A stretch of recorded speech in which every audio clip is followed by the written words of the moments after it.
Assalamualaikum warahmatullahi wabarakatuh. Yang saya takdimi pengasuh dan ketua Yayasan Pendidikan Zainul Hasan Genggong, yaitu Kyai Haji Muhammad Hasan Mutawakil Allah SHMM.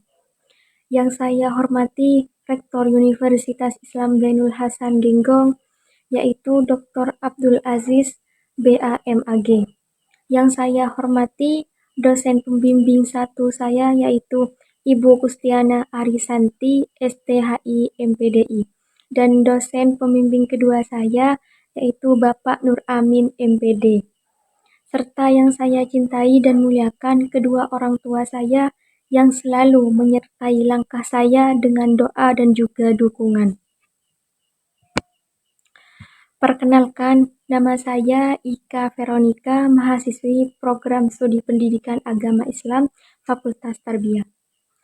Di sini pada kesempatan yang baik ini, izin saya memulai presentasi proposal tugas akhir saya yang berjudul Krisis Intelektual Mahasiswa PAI dalam Pemanfaatan AI atau ChatGPT di Universitas Islam Zainul Hasan Genggong.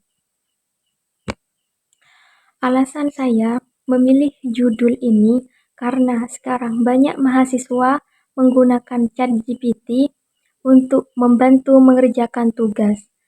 Memang sangat membantu, tapi saya melihat ada kemungkinan mahasiswa jadi kurang berpikir sendiri dan terlalu bergantung pada AI. Nah, dari situ saya itu tertarik meneliti apakah benar ada krisis intelektual dalam penggunaannya khususnya pada mahasiswa PAI. Bab 1. Latar belakang.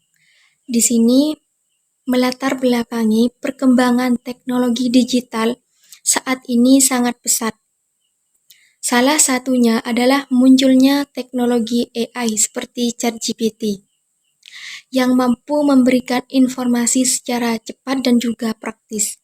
Di sini dalam dunia pendidikan, teknologi ini memberikan banyak kemudahan bagi mahasiswa dalam mencari referensi. Namun, di sisi lain, penggunaan AI yang tidak disertai dengan sikap kritis dapat menimbulkan ketergantungan yang berlebihan sehingga mahasiswa cenderung mengambil jawaban secara instan. Di sini fokus penelitian. Penelitian ini difokuskan pada pola pemanfaatan AI atau ChatGPT oleh mahasiswa PAI angkatan 2022 Universitas Islam Zainul Hasan Genggong. Di sini bagaimana mahasiswa menggunakan ChatGPT dalam membantu menyelesaikan tugas perkuliahan. Selain itu, peneliti ini juga menelaah dampak penggunaan ChatGPT. Rumusan masalah di sini ada 3. Yang pertama, bagaimana dampak pemanfaatan AI terhadap kemampuan berpikir kritis dan juga kemandirian intelektual mahasiswa PAI. Dan yang kedua di sini bagaimana bentuk krisis intelektual mahasiswa PAI dalam pemanfaatan ChatGPT di Universitas Islam Zainul Hasan Genggong. Yang ketiga, apa faktor-faktor yang menyebabkan terjadinya krisis intelektual mahasiswa PAI dalam pemanfaatan AI. Sedangkan tujuan penelitiannya yang pertama yaitu untuk mengetahui pemanfaatan AI terhadap kemampuan berpikir kritis dan juga kemandirian intelektual mahasiswa. Dan yang kedua yaitu untuk mengetahui bentuk krisis intelektual mahasiswa dalam pemanfaatan ChatGPT. Yang ketiga, untuk mengetahui faktor-faktor yang menyebabkan terjadinya krisis intelektual mahasiswa PAI. Di sini untuk manfaat penelitian ada manfaat teoritis dan juga manfaat praktis. Sedangkan secara teoritis yaitu penelitian memberikan kontribusi ilmiah dalam pengembangan kajian tentang penggunaan AI dalam pendidikan, khususnya terkait dengan kemampuan berpikir kritis dan kemandirian intelektual mahasiswa. Sedangkan manfaat praktis yaitu bagi mahasiswa refleksi agar bijak menggunakan AI. Sedangkan bagi dosen, bahan evaluasi pembelajaran. Sedangkan bagi institusi, dasar kebijakan pemanfaatan AI. Sedangkan bagi peneliti, yaitu referensi penelitian selanjutnya. Di sini ada kajian penelitian terdahulu.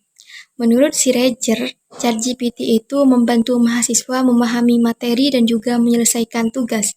Sedangkan menurut Prasasti, penggunaan AI itu seperti ChatGPT dapat menimbulkan ketergantungan apabila digunakan secara berlebihan. Sedangkan menurut Syahri, ChatGPT itu meningkatkan efisiensi penyusunan tugas. Sedangkan menurut Tolha, perkembangan AI itu menuntut pendidikan Islam untuk beradaptasi dengan era digital. Sedangkan menurut Zulfikasari, ChatGPT itu mempermudah akses informasi. Sedangkan menurut Kustiana Arisanti, teknologi digital perlu dimanfaatkan sebagai media pembelajaran. Di sini bab 2 kajian teori. Krisis yang pertama itu krisis intelektual mahasiswa. Yang dimaksud dengan krisis intelektual mahasiswa yaitu penurunan kemampuan berpikir kritis, kreatif, dan mandiri akibat ketergantungan pada teknologi atau AI. Di sini ada tanda-tanda menurunnya kemampuan berpikir. Yaitu yang pertama, melemahnya daya analisis. Yang kedua, ketergantungan pada jawaban cepat tanpa verifikasi. Dan yang ketiga yaitu penurunan orisinalitas karya akademik. Di sini ada faktor penyebab krisis intelektual mahasiswa. Di sini fungsi dalam pendidikan itu alat bantu riset dan pencarian referensi, dan juga menyusun draft dan struktur tulisan. Sedangkan dampak negatif jika disalahgunakan menciptakan kemalasan berpikir jika mahasiswa hanya melakukan copy paste. Di sini yang ketiga ada AI dalam dunia pendidikan. Integrasi teknologi dalam PAI, etika akademik atau adab al-alim muta'alim itu kan menekankan kejujuran dan proses dalam menuntut ilmu. Sedangkan tantangan mahasiswa PAI menjaga keseimbangan antara kemajuan teknologi dengan penguatan literasi kitab dan juga pemikiran kritis. Dan juga pemikiran kritis religius. Yang keempat di sini ada faktor krisis intelektual dalam perspektif pendidikan. Di sini ada faktor-faktor krisis intelektual mahasiswa, yaitu rendahnya budaya literasi dan juga pola pikir instan dan juga orientasi hasil daripada proses dan juga pemisahan ilmu dan juga adab. Bab 3 ada metode penelitian. Di sini ada pendekatan dan jenis penelitian. Di sini ada pendekatan dan jenis penelitian. Penelitian ini menggunakan jenis penelitian studi kasus untuk memahami secara mendalam fenomena krisis intelektual mahasiswa program studi PAI dalam pemanfaatan AI. Sedangkan kehadiran peneliti di sini yaitu peneliti sebagai kunci hadir langsung di lapangan untuk melakukan observasi, wawancara, dan juga dokumentasi. Sedangkan data dan sumber data, di sini ada data primer dan juga data sekunder. Data primer merupakan data yang diperoleh secara langsung dari sumber utama di lapangan. Sedangkan data sekunder itu adalah data yang diperoleh dari sumber yang telah tersedia sebelumnya. Di sini ada teknik pengumpulan data. Pengumpulan data yaitu dilakukan melalui observasi, wawancara, dan juga dokumentasi. Di sini ada teknik analisis data. Analisis data menggunakan model Miles dan Huberman yang meliputi reduksi data, penyajian data, dan juga penarikan kesimpulan. Di sini, reduksi data itu dilakukan dengan memfokuskan data pada hal penting sedangkan penyajian data disusun secara naratif dan verifikasi dilakukan untuk memperoleh kesimpulan dari temuan di lapangan. Pengecekan keabsahan temuan. Keabsahan data dijaga melalui perpanjangan waktu penelitian, ketekunan pengamatan, dan juga triangulasi teknik, membandingkan hasil observasi, wawancara, serta dokumentasi agar temuan penelitian lebih kredibel dan sesuai kondisi nyata mahasiswa dalam pemanfaatan AI. Terima kasih. Kurang lebihnya mohon maaf yang sebesar-besarnya. Akhiran wabillahi taufiq wal hidayah waridha wal inayah. Wassalamualaikum warahmatullahi wabarakatuh.